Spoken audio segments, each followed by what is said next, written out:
ఆంధ్ర రాష్ట్రంలో అనేక కాలేజీలు, ఇంజనీరింగ్ కాలేజీల్లో కానీ, యూనివర్సిటీలు, అట్లాగనే స్కూల్స్, వీటన్ని దగ్గర కూడా ఈ మత్తు పదార్థాలకి ఇలాంటి గ్యాంగ్ ఏర్పాటు చేసి యువతని భవిష్యత్తుని నాశనం చేసేదానికి ఈరోజు అలాంటి రాష్ట్ర వ్యాప్తంగా ఇలాంటివి జరుగుతుంటాయి. మన నెల్లూరు జిల్లాలో కూడా మొన్న జరిగినటువంటి ఘటన ఆర్డిటి కాలనీలో పెంచిలయ్య అక్కడ ఉండేటువంటి యువతని కూడగట్టి ఈ గంజాయి మారక ద్రవ్యాలకు వ్యతిరేకంగా నిలబడటం, పోలీసు అవేర్నెస్ ప్రోగ్రామ్స్ పెట్టడం, అనేక ఫ్లెక్సీలు కట్టి దీన్ని నిరోధించేదానికి ప్రెస్లో కూడా మాట్లాడి ఉన్నాడు.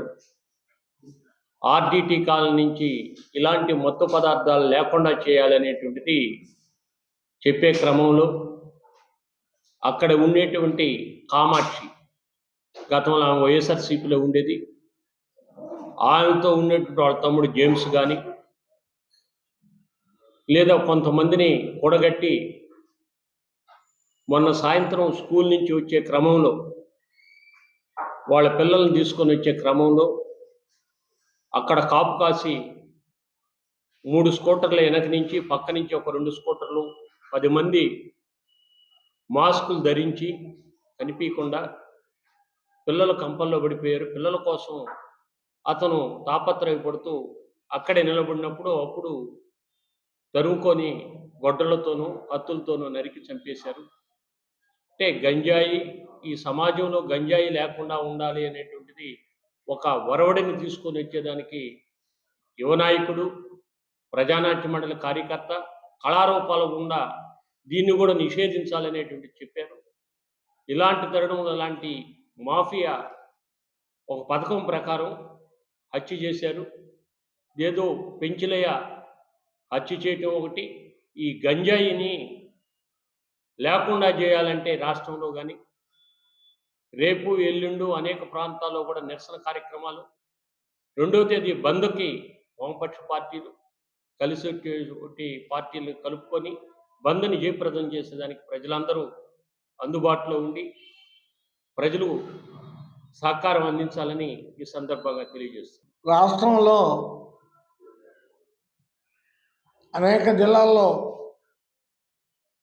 గంజాయి, మత్తు పదార్థాలు విచ్చలవిడిగా దాని వ్యాపారాలు కొనసాగుతూ ఉన్నాయి. ఆ క్రమంలోనే నెల్లూరు జిల్లాలో, ముఖ్యంగా నెల్లూరు పట్టణంలో కాలేజీ సెంటర్సు లేక స్లమ్ ఏరియాల్లో ఈ గంజాయి ముఠా, గంజాయి దంద కొనసాగుతూ ఉంది. దీని మీద పోలీసులకి నిజంగా తెలీదా?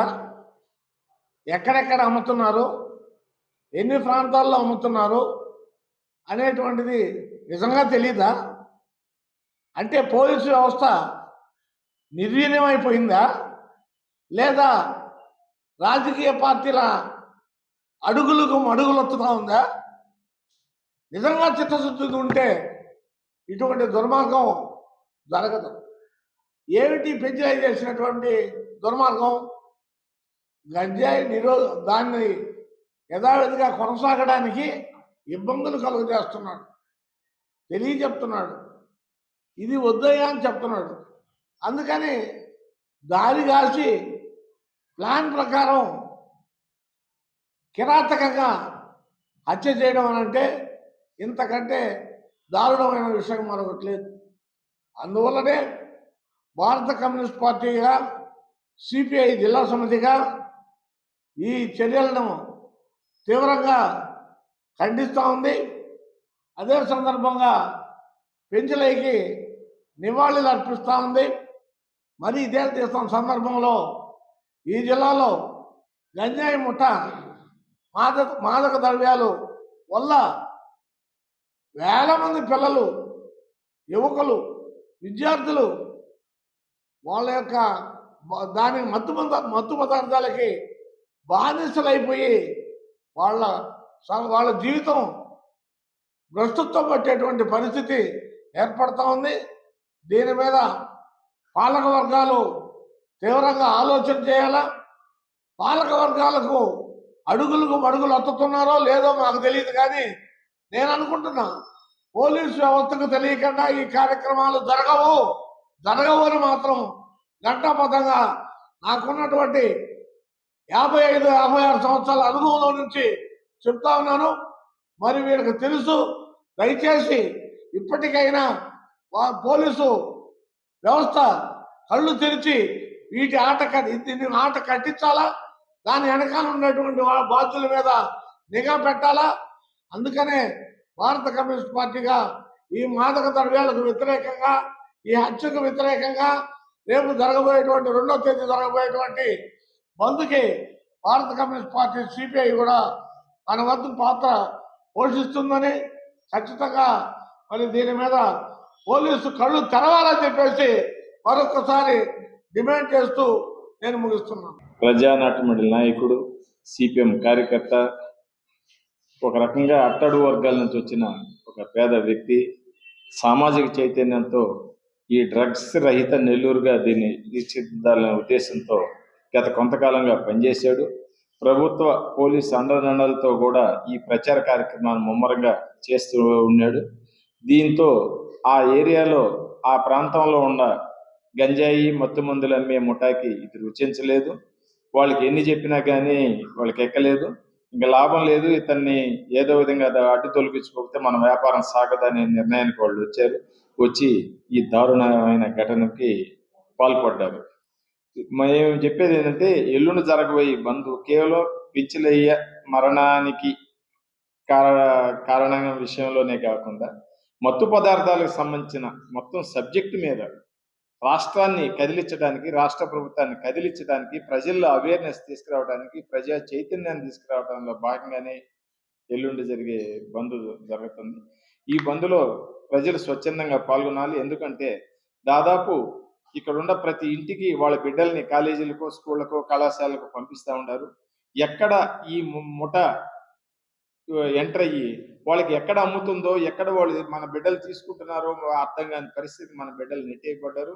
అందులో ఈ గంజాయి లాంటి మత్తుమందులు బానిసైన వాళ్ళు విచక్షణ జ్ఞానమే కోల్పోతారనేది గత చరిత్ర చెప్తుంది. ఇప్పుడు నిన్న జరిగిన ఘటన చెప్తా ఉంది. కాబట్టి ఈ మత్తుమందులకు వ్యతిరేకంగా, పెంచలయ్య హత్యకు వ్యతిరేకంగా జరిగే ఎల్లుండి బంద్ని సంపూర్ణంగా విజయవంతం చేయమని నెల్లూరు నగర ప్రజానీకాన్ని, నెల్లూరు జిల్లా ప్రజానీకానికి ప్రత్యేకంగా విజ్ఞప్తి చేస్తారు. చరిత్ర సృష్టించినోడు ఇప్పుడు ఆ చరిత్రని తిరగరాయబోతున్నాడు. అబద్ధాల గోడల్ని బద్దలు కొట్టి నిజాలను రాగా మీ ముందుంచబోతున్నాడు. నిజమైన వార్తల కోసం వెంటనే డౌన్లోడ్ చేసుకోండి రా యాప్ని.